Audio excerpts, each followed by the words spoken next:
रात का समय था। लालगंज गांव में चारों तरफ शांति छाई थी।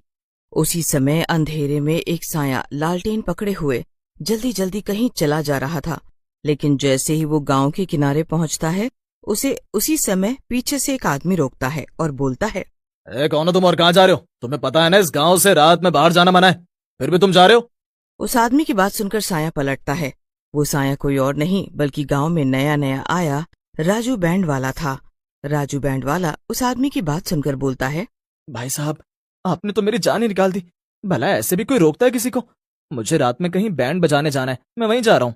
लेकिन उस आदमी पर राजू बैंड वाले की बात का कोई प्रभाव नहीं पड़ता और वो गुस्से में बोलता है, तुम कोई भी हो और कहीं भी जा रहे हो, इस गांव के नियमों के हिसाब से तुम रात में गांव से बाहर नहीं जा सकते, इसीलिए तुम्हें वापस जाना होगा। राजू अपने से लंबे और चौड़े आदमी को देखकर घबरा जाता है और वापस लौटने में ही समझदारी समझता है। अभी तो चलता हूँ, कल से दूसरे चोर रास्ते से निकल जाऊंगा। ये भीमसेन हर जगह थोड़ी खड़ा होगा। ऐसा कहकर राजू वहां से चला जाता है और अगली रात को दूसरे चोर रास्ते से निकल जाता है। ये गांव वाले भी कितने मूर्ख हैं, इनको कोई भी आसानी से मूर्ख बना सकता है। चोर रास्तों पर तो इनका ध्यान ही नहीं होता है। बेवकूफ कहीं के। और वो खली के जैसा दिखने वाला अपने आप को बहुत चालाक समझ रहा था। अगली सुबह गांव वाले उठते हैं और राजू के घर के बाहर उसकी पत्नी रमा को रोते हुए देखते हैं। उसी समय वहां सरपंच जी आ जाते हैं और बोलते हैं, अरे ये राजू बैंड वाले की घरवाली ऐसे रो क्यों रही है? क्या हुआ? कुछ नहीं सरपंच जी, इसका घरवाला राजू मेरे मना करने के बावजूद रात में इस गांव से बाहर निकला और मारा गया। ये तो बहुत ही बुरा हुआ भीमा, तुम्हें ध्यान रखना चाहिए था। तुम तो इस गांव के सबसे बलवान आदमी हो। मैं आपकी बात और गुस्सा दोनों समझता हूँ, लेकिन सरपंच जी, राजू किसी दूसरे चोर रास्ते से रात में चला गया और मारा गया, क्योंकि मैं तो मुख्य रास्ते पर ही पहरा देता हूँ। वो दोनों बातें कर ही रहे होते हैं कि तभी राजू के बूढ़े पिता रामलाल वहां आ जाते हैं और बोलते हैं, ये सब क्या हो गया सरपंच जी? मेरा बेटा कहाँ चला गया? उसे ढूंढिए ना, वो हमारा इकलौता सहारा था। अब हम आपके भरोसे हैं। रामलाल की बात सुनकर वहीं खड़े गांव के कुछ जवान लड़के, जिनके नाम सोनू और मणि होते हैं, बोलते हैं, चाचा जी, आप चिंता ना करो, हम गांव वाले मिलकर राजू भैया को ढूंढेंगे, क्योंकि अगर इसी तरह से गांव वाले रोज गायब होते रहे तो कुछ समय में इस गांव में एक भी आदमी नहीं रह जाएगा। फिर सोनू और मणि वहां से चले जाते हैं। मणि सोनू से बोलता है, सोनू भाई, आप गांव वालों से बोल तो आए हो कि लोगों को ढूंढोगे, लेकिन आपको पता है कि वो लोग कहाँ हो सकते हैं जो गायब हुए हैं? तुम्हारी बात में तो दम है, लेकिन मुझे न जाने क्यों लगता है लोगों को खो जाना जंगल में बहने वाली नदी से जुड़ा हुआ है। हम दोनों को उसी नदी के पास चलकर देखना चाहिए। फिर दोनों उस नदी के पास जाकर खड़े हो जाते हैं। दोनों काफी देर तक वहीं खड़े रहते हैं। उसी समय रात हो जाती है। सोनू को भूख लग जाती है। वो मणि से बोलता है, अरे मणि, मुझे भूख लग रही है, मैं कुछ खाने को देख कर आता हूँ। अगर तुझे यहाँ डर लग रहा है तो तू भी मेरे साथ आ सकता है। क्या बात कर रहे हो आप सोनू भाई? भला मैं क्यों डरने लगा? आप जाओ और कुछ खाने को लेकर आओ, मैं यहाँ इस जगह पर नजर रखता हूँ। फिर सोनू वहां से चला जाता है और मणि वहीं नदी के किनारे खड़ा होकर उसका इंतजार करने लगता है। थोड़ी देर बाद ही नदी में हलचल होने लगती है। अरे बाप रे, ये नदी में इतनी हलचल क्यों हो रही है? कहीं इस नदी में मगरमच्छ तो नहीं है? मुझे थोड़ा पीछे खड़ा हो जाना चाहिए। ऐसा कहकर मणि पीछे हो जाता है। उसी समय नदी में से एक बड़ा सा पंजा निकलता है और मणि को पकड़ लेता है। मणि डर के मारे जोर जोर से चिल्लाने लगता है, बचाओ सोनू भैया, बचाओ, ये हाथ मुझे नदी के भीतर खींच रहा है, मुझे बचाओ सोनू भैया। उसी समय सोनू भी वहां आ जाता है और यह दृश्य देखकर सुन्न हो जाता है। हे भगवान, ये सब क्या है? ऐसे तो ना कभी देखा ना सुना, इतना बड़ा हाथ। लगता है इस नदी पर कोई शैतानी साया है। फिर सोनू वहां से चला जाता है और एक पेड़ के नीचे परेशान होकर बैठ जाता है। उसी समय वहां पर एक साधु आते हैं। साधु सोनू को देखकर बोलते हैं, क्या हुआ बेटा, इतना उदास और परेशान कैसे बैठे हो? क्या हुआ, कोई समस्या है क्या? बाबा, आप यहाँ से जाओ, आप मेरी समस्या को नहीं सुलझा सकते। मेरे पास आपको देने के लिए कुछ भी नहीं है। बेटा, वैसे भी तू हम जैसे साधु को क्या दे देगा? हम तो साधु होते ही इस दुनिया को देने के लिए हैं। चल बता अपनी समस्या, शायद मैं तेरी कुछ मदद। सोनू को साधु बाबा की बातों में सच्चाई दिखती है और वो उन्हें रात को हुई दुर्घटना के बारे में बताते हैं। बाबा, अगर मैं रात में खाना लाने नहीं गया होता तो मणि की मौत नहीं होती। इस नदी ने गांव वालों के साथ साथ मेरे दोस्त को भी निगल लिया और मैं कुछ नहीं कर पाया। मैं अब गांव किस मुंह से जाऊंगा? तू परेशान क्यों हो रहा है बेटा? जो भी हुआ उसमें तेरा कोई हाथ नहीं था बेटे। ये सब तो उस चुड़ैल का किया धरा है। क्या कहा बाबा, चुड़ैल? तो मैंने जो हाथ देखा, क्या वो चुड़ैल का था?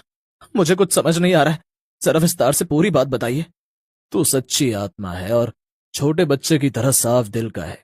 तू ही उस चुड़ैल से मुकाबला कर सकता है और अपने गांव वालों और दोस्तों को बचा सकता है।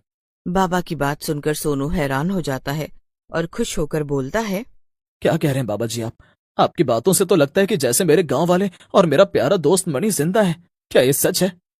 हाँ, ये सच है कि तुम्हारे दोस्त जिंदा हैं और खूनी चुड़ैल के चंगुल में हैं, लेकिन वो ज्यादा दिन जिंदा नहीं रहेंगे, क्योंकि आने वाली अमावस्या के दिन वो चुड़ैल उनको मार डालेगी, क्योंकि उसे लगता है कि अगर वो 100 इंसानों की बलि देगी तो वो अमर हो जाएगी। फिर तो बाबा मैं अभी जाता हूँ और उस चुड़ैल से अपने दोस्तों को छुड़ा कर लाता हूँ। मैंने इसीलिए तुम्हें प्यारा सा बच्चा बोला था बेटा, तुम उस चुड़ैल से अकेले नहीं लड़ सकते, तुम्हें अपने गांव वालों की मदद लेनी होगी। जाओ और अपने सरपंच को इस बारे में जाकर बताओ। फिर सोनू बाबा से आज्ञा लेकर गांव चला जाता है और सरपंच को बाबा के साथ हुई पूरी बात बताता है, जिसे सुनकर सरपंच बोलते हैं, अगर ये बात सही है तो पूरा गांव तुम्हारे साथ है। हम अपने गांव वालों को बचाने के लिए कुछ भी करेंगे।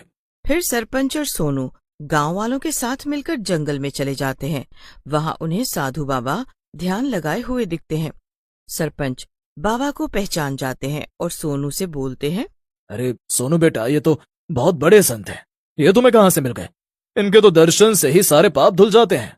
उसी समय साधु बाबा अपनी आंखें खोलते हैं और सोनू को पास बुलाते हुए एक त्रिशूल देते हैं और बोलते हैं, ये शिव भगवान का पवित्र त्रिशूल है।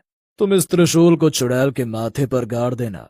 त्रिशूल लगते ही वो चुड़ैल मर जाएगी और गांव वाले उसके जादू से आजाद हो जाएंगे। जैसे ही सोनू त्रिशूल को पकड़ता है, वो साधु बाबा वहां से गायब हो जाते हैं। सरपंच जी, मैं अब उस चुड़ैल को बुलाने जा रहा हूँ। आप सब गांव वालों को लेकर छुप जाओ और जब मैं आपको इशारा करूंगा तब आप सब बाहर आकर चुड़ैल पर हमला कर देना। ऐसा कहकर सोनू नदी के किनारे जाता है और जोर से चिल्लाता है।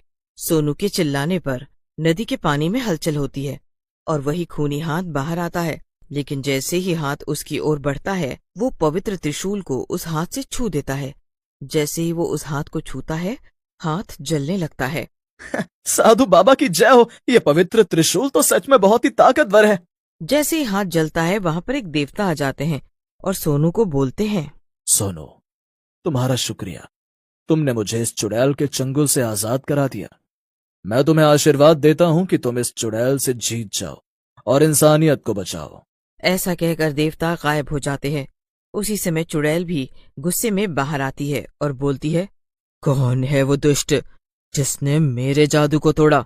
मैं उसकी जान ले लूंगी। अपने सामने खड़े सोनू को देख चुड़ैल हंसने लगती है। तो तू है वो जिसने मेरे जादू को तोड़ा?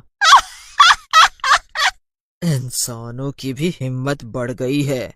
चुड़ैल अपने जादू से सोनू को बांधने लगती है। ये देख गांव वाले अपने लाठी डंडों से चुड़ैल पर हमला कर देते हैं। सोनू चुड़ैल के चंगुल से आजाद हो जाता है। फिर सोनू चुड़ैल को त्रिशूल के माथे पर गाड़ देता है। अरे अरे मर गई रे, अरे मर गई। नास मिटो, तुम सबने मिलकर मेरे किए कराए पर पानी फेर दिया रे। हाय रे हाय, मर गई। चुड़ैल नीचे गिरकर मर जाती है और मणि और बाकी के गांव वाले चुड़ैल के जादू से आजाद हो जाते हैं।